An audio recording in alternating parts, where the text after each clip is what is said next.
تو تم تو فارغ بیٹھے ہوتے اور نماز کا وقت ہوتا ہے اور کہتے ہو جی دل نہیں کر رہے. نماز جیسی دولت چھوڑ دیتے ہو.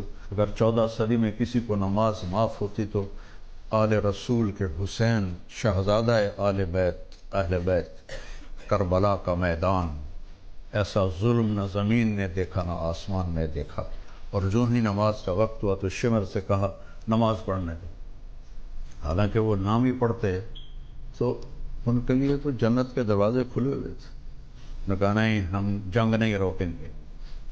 چلو ادھر آ ستم گر ہنر آزمائیں تو تیر آزما ہم جگر آزمائیں. کہ چلو آدھے نماز پڑھو آدھے لڑائی کرو. تو جنہوں نے پڑھ لی ان سے کہا تم لڑائی کرو، جو کھڑے تھے ان کا تم نماز پڑھو. نہیں چھوڑی نماز کربلا کے میدان میں. تم کیسے چھوڑتے ہو؟